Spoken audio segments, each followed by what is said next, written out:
this is that week where for us, you're just chomping at the bit, ready to go. You're tired of playing each other, and everyone in the country feels the same way. The northern teams are ready to get outside of some better weather, which will have that happen this weekend with three teams, coming down, even though Central Arkansas is not terribly far away. But just excited for this group. We're very athletic. We're deep in the circle when everyone's healthy, which we are right now. And so we just have a lot of versatility, a lot of moving pieces. It's going to be, I think, a challenge for our staff to get the pieces right day in and day out. And I think it's going to be a lot of different moving parts. And so that's exciting, I think, for the players because I think it keeps them sharp and keeps them edgy and knows that they could be in the lineup any given day. And I think it's also exciting for us as a coaching staff to know that we have so many different what we consider weapons to go to in multiple positions across the field and in the circle. So this weekend will be a great weekend for us. The weather right now, knock on wood, looks great. So that's something that's changes day to day here. So hoping that holds out. But South Dakota's been here. This will be their third time since we've hosted this tournament. They love coming down. They've actually already committed for 27 as well. So that's an exciting deal, and got a great relationship with Coach Wagner up there. He does he's an old school guy that does things by the book, and you have to beat them. They are not going to beat themselves. So they challenge you in a lot of different ways, but they're typically very well coached, very sound, and a really good, solid opponent. Central Arkansas has a new head coach, and so you just don't know what that's going to look like, but she's an assistant that's moved over into the head coach seat there, and so she's very familiar with their program and what they want to do. We've always played them very tight back in the Southland days and had a 2-1 ball game with them last year at UL. And then, with Creighton, we've been trying to get them down here for a while. Krista Wood was at South Dakota State when they were, knocking on the top 25 for years. And so moved over to Creighton. She's in her third year there and really changed that program. So they had a really step forward last year. So it's going to be a very talented weekend. I think very competitive softball, great viewing atmosphere for the fans that come out, and it should be a great test for us to start the season. In the circle this year, you returned 3 arms that saw a significant amount of time. Just what have you seen from kind of Amy and the rest of that crew as they have a full year with Lexi as the pitching coach? Yeah, I mean, it's familiarity, really just, understanding what she's looking for, lingo when we're talking about how we're going to work a certain hitter, what we're going to do, what we're going to stay away from. All of those things, I think, clicked very early on last year and worked well, obviously, throughout the year with the success that those girls had. But it's been pitch development this year. I think adding a few more things and fine-tuning a few more things for all of our arms, that are returners. And that includes Tiffany Sanchez. Tiffany's someone that don't want to put the cart in front of the horse, but she has just been a workhorse for us this year. She has just changed so much about what she does. Her preparation, her mentality, her focus, and her pitchability is dangerous at times. I mean, she's got some really, really good stuff. She's probably the hardest thrower on our roster, and that's saying something when we've got 3 kids when they're all feeling good. Kendall and Amy and Tiffany, they're going to live, mid 60s to upper 60s, which is something that we haven't had here in quite a while. So just really looking for them to understand they don't have to be perfect every day too. When you have some depth there in our game with kids being able to throw multiple days in a row, it may be 1 or 2 inning stints, but not feeling like any one arm's got to carry us through a 7-inning game, and that fits with the philosophy. And so I think our pitching staff understand that, and Lexi preaches that day in, day out. How much does it help having Bella Perez back behind the plate? I mean, the continuity we've had at the catcher position for a while. Like before that, it was Hannah Schaefer for 3.5 years back there, and before that, it was Bailey White for 3.5 years. And so we've been lucky to have a person move into that spot and be able to hold it down for a long period of time. And I think it helps with everything. It helps with your pitching coach and your pitching staff communication. But with that said, we have a lot of other kids that have the potential to share some time back there this year. and allow Bella to keep her legs fresh, and so we can do some different things there. So from a comfortability standpoint and a coaching staff standpoint, it's awesome. Yeah, just staying on the lineup, you guys bring back Jordan Pino and Trisha Urodsky after missing last year. How have they kind of gotten back into it this year? How do they fit in the lineup, and who are maybe some other pieces that can step up for you guys this year? Sure. Yeah. I've told people, they're like, well, how many transfers did you bring in? I said, well, we brought in 2, but I feel like we're getting 4 because you're getting 2 experienced kids back that didn't really play an inning last year. And so, Trisha has been a big piece for us at third base and shortstop, but she'll mainly be at third base this year for us. Could possibly slide over to some other areas at times, just depending on, what other pieces are swinging the bat well. But just the stability over there, really understanding how to control the short game when we play teams that want to play fast and challenge us in that way. Super intellectual from a defensive standpoint. And again, when we call things, understanding why we're doing it, not just being a robot and doing it. And so gives me a lot of confidence. And I think her playing next to Morgan at shortstop, that's just something that gives Morgan confidence as well. From an offensive standpoint, her best year was her sophomore year, her junior year, where she hit 8 home runs, and then expecting that type of production last year, which we didn't get. And so I don't want to put that pressure on her, but she's a upper 200s type hitter, has power, does a great job of getting on base for us, uses short game. So those are all just positives where she can hit early on in the lineup 2-3 hole, or be a great kind of turnover the lineup kid in the middle. So and Jordan's had a little bit slower return, just later surgery and kind of slower recovery from that, and the fall was kind of up and down. Certainly confidence was something that she was trying to build, and because she heard it doing kind of a slide, and so it's just one of those things, you're in that motion a lot as an outfielder, when you're doing a baseball slide on a pop-up or something like that, or going near the wall. So just trying to get confidence in that. But I think since she's come back this spring, I've seen her be very consistent with selling out for balls that maybe she was a little bit more hesitant on, and the bat speed is there day in, day out. And during our scrimmages, she's, with a few other kids, has had as good a days as anyone. So she's our juice. She brings something that is a little bit different, and every, I think, starting lineup in Division I softball needs just that kid that's on fire with energy day in, day out, whether she's having a good day or not. So that'll be something too from a leadership standpoint that both of them provide. I think Trisha provides some calmness and some leadership, and Jordan provides some juice. And then other than that, I mean, it's hard to pinpoint. Bella, like we know, had a great year last year, and we've got kids trying to replace some big bats that have moved on for us. But our freshmen are going to have an impact. There's no question about that. And it's really could come from several of those kids, and it could be a different kid each day.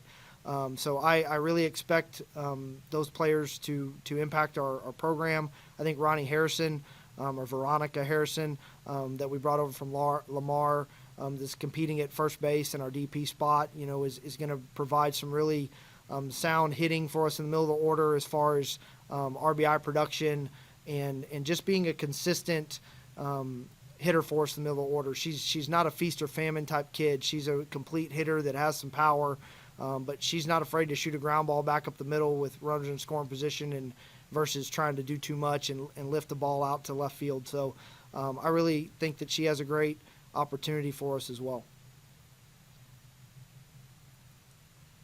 Earlier, you kind of talked about only having 2 transfers come in. So what's that like, having kind of that culture already in place from what y'all had last year, just being able to build onto that? Yeah, I mean, and the 2 transfers that came in, I mean, they both room with Bella, and so they kind of have a joke that they're the I can't even remember what they call themselves, but the Southland Conference, second time around or something like that, because they all played the Southland. But they so being around Bella, it's kind of like, hey, this is how we do things, and that was a very quick transition, I think, for both of them. As well. But it's great to have so many returners, people that kind of know what we're doing. But we have 8 freshmen, and so there was a lot of learning curve there. But it wasn't in some of the things that we've encountered in the past. On the field, they were ahead of the curve, in my opinion. And so they've been a joy to coach. So to answer your question, it's been very seamless from a culture standpoint this year. Leadership has been strong.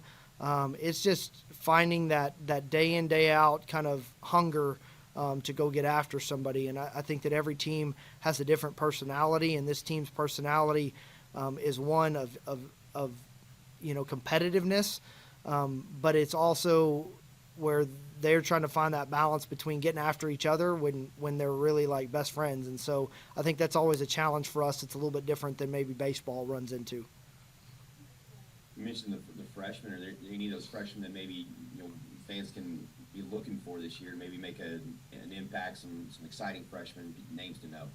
It's hard to answer that question, but I mean, because I do think they all can impact. But I think Sophia Lundstrom is a kid that's going to play outfield but can slide behind the plate. Is a lefty hitter that can use some speed as well. Abby Papadimitriou is a power hitting corner that I expect to make a little bit of noise.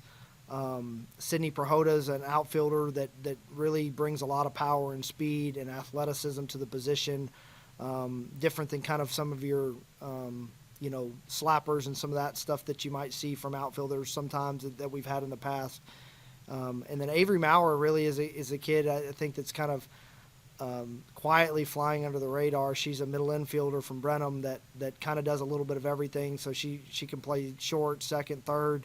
She's really been a sponge and absorbed the different things that we do from an infield standpoint. And when you move a freshman around that much, it's, in my experience, been very challenging for them to absorb all that stuff.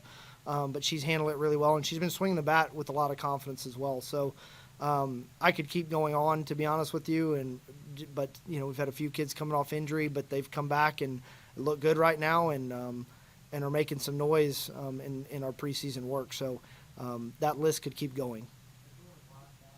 I got another one. Just follow up a little bit on those freshmen. There's a couple of last names that I think Bearkat fans are going to be very familiar with. Maybe not from your diamond, but from another diamond. In Carly Bubella, and then Prahota. Yep. I mean, very, very well-known names around here. Is your team, is your locker room, are they aware of kind of what those names mean in this, in this place? I think that they figured out that there's some names over there on the All-American, All-Conference board in our Bearkat Lounge there in the facility. It was hard to not know that there was some type of connection, because I think the first 2 weeks that when either one of those girls showed up, they had a Sam Houston State baseball shirt on from when their dads were here playing, so it prompted, I think, a lot of questions. Wow, where'd you get that shirt? Oh, it's my dad's shirt from college, and they had the same ones. And so it definitely wasn't a secret. I don't know that they know any more than that. It's kind of like, hey, that's great, but we need you to perform for us. Your dads, they had their time. It's kind of your time now. But it's exciting. I mean, we love recruiting, people that have a tie to the university, especially to the athletic program. And it was a perfect opportunity for us to add both of them. And a lot of times those things don't work out for various reasons. And it worked out great for us this year. And they've, of course, understand Bearkat culture, so it's been a really seamless transition for them, and we love having them here. Yeah, I know you mentioned the depth in the circle. I was looking at Kendall Daniel. Do you expect her to be in the circle a lot more hitting at the plate? I know we saw her at the plate a little bit last year. Will the depth in the circle allow her to take maybe some more at bats this year? Actually, no. So she had a off-season operation, and so she's come off of that, and so we're just focusing on the circle right now. So she hasn't picked up a bat since she left in May for us, and so you won't see her offensively this year unless something crazy happens. But we're just focusing on her getting back in the circle in full strength. She threw a full 5 innings for us last Friday, which is her longest stretch so far, but really had her best outing and got to see a lot of, not only her velocity being in a consistent spot from where she's used to being, but also getting, her pitch tunneling is what makes her really tough. And so she hadn't been doing that as well in the early season, or I guess the first couple weeks when we got back in January, but I think looked more like her old self on Friday. So it'll continue to be kind of a somewhat of a baby step for her, but she's really close. She is, I don't know if I've ever seen a kid work so hard from a rehab standpoint. She was here every single day, over the summer, over the Christmas break. She just was diligent with our training staff. So I expect her to have a really strong year for us in the circle. And she's just a kid that can do it. She can start a game. She can come in with traffic. She can get the last 3 outs. And she is really a Swiss Army knife from that standpoint. And she has got an amazing competitive mentality for all 3 of those roles. Stay in the circle a little bit from me, Coach. So often you see maybe in softball on a pitching staff, you see maybe focusing on one main arm that can tend to carry a staff and can really carry a team, especially late in the year. Is there anybody in particular, or are you guys looking for somebody to maybe come into that role, or are you just really looking to lean on that depth as this year goes on? Yeah, I think in a perfect world, we want to lean on our depth. If someone separates, and we use it all the time in recruiting, because I think that's something that you see in a lot of programs. You see somebody kind of separate themselves as maybe your Friday and Sunday starter in softball, and they're going to touch over 200 innings and those type of things, and that's great. And we might have that happen this year. But in an ideal world, those girls are splitting those innings. We're being very multiple on a Friday in a conference series. The team is preparing for 4 or 5 different girls, and seriously preparing for them because they don't know which one they're going to see on Friday. And so I think that's the way we want it to be. I think that if you're going to make a postseason run, which we expect to do, you've got to have multiple arms throwing the ball well at the end of the year, especially when you get to that time and everyone's got all the information they need on people. You got to be able to show them different elite looks, and I think that we'll have the ability to do that if we're healthy. So if it happens, it's really probably not by design, and certainly we will ride the hot hand, and that may be a series to series situation. And we obviously we got to talk about Abigail Young, preseason All Conference USA, led the conference in ERA last year. But as a freshman, I mean, you so often see big jumps from freshman year to sophomore year. Is that something you guys are expecting? How have you seen her improve from year 1 and then now going into year 2? Yeah, and not to kind of get on this, but it's actually year 3 for her. So it was sophomore year last year. So she made a great jump, and she moved on. You got a big upgrade in the pitching coach area. She had me as her pitching coach as a freshman, and so she got Lexi last year. So I'm sure that had a lot to do with it. But Abby is she's a different cat, and I mean this in the most awesome way. If you were to say, is she crazy competitive, and you were around her, you'd be like, no. She is, though. She is able to be goofy and play around, and then step in the circle and get after it. She's a really tough kid, and I don't think gets enough credit for that. And I think that's something that's maybe helped her as much as anything, that she's just learned that she can be really successful when she's not 100%. And so her ability to hit spots, her ability to use 6 different pitches in one at bat if she wants to, and throw the ball pretty much where she wants to at 3 different speeds. It's just something you don't see very often in our game, and so I think that she just gives you so many different looks. She's hard to prepare for, and I told people, because I'll umpire a lot of our scrimmages sometimes, just where I can stand behind the pitcher and I can see what pitches we're taking, what pitches we're swinging at, how the ball is moving through the zone. It just gives me a good feel for how things are going. She is incredibly difficult to umpire for those scrimmages, just because every pitch could be a strike or a ball. She just is great about working that fine line, and so there's no gimmies like that was easily a strike or that was easily a ball. And so I just think that her moving forward is about durability. If she can be more durable, she's the sky's the limit with her, and she's been very tough on our hitters. Even though we kind of know what she's doing, it's still, like I said, so multiple. It's been a challenge. And I'll get one more for you, Coach. We talked with Coach Sirianni a little bit about this as well, but it's kind of the state of the league. I mean, you're playing in a league that the league champion ended up in a super regional last year and took down what was the number 1 team in the country a year ago. I mean, that's kind of where your league is right now. That's what you're competing against. Just kind of talk about where this league is as a whole and where you guys fit in. Yeah, I mean it's a very strong league, and like you said, it's not just a top heavy league. Liberty obviously has done some things to separate themselves with just what they've done in postseason play, and they have a pedigree for that at this point. But at the end of the day, there was about 8 teams last year within 2 or 3 games of each other going into the last weekend, and so I expect that to be very similar this year. I think that it's going to be a dogfight week in and week out. I think some of the programs that feel like they underperformed last year have done some things from a staff standpoint or an athlete standpoint to put themselves in a better position this year. And I think the biggest thing is just winning on the road is paramount, and so you absolutely have to take care of business at home, but being able to be 500 or slightly above 500 on the road changes everything. And so we expect to be in the fight at the end of the year. We really do. I don't feel like we're going into this hoping to be a top 4 seed or hoping to be a top 8 seed and scratch into the tournament. We expect to be competing in the last 2 or 3 weeks for a championship. And we missed Liberty, missed Delaware this year, and so that kind of changes some of our in-season stuff. We'll see hopefully both those teams at the conference tournament for the first time. But that's first time seeing us, and like I said, I think that if we roll in there healthy, then we have a great chance to make a run with the depth and experience, especially in the circle that we have. But it's going to be a really good league. Selena Collins got hired at Kennesaw State as a head coach. She's been living in that area for a while, and she was a former assistant here late like 2008, 2009, 2010. Played at Texas A&M. Super competitive human being, so she's going to make them better. So I think that every weekend it's going to be a dogfight.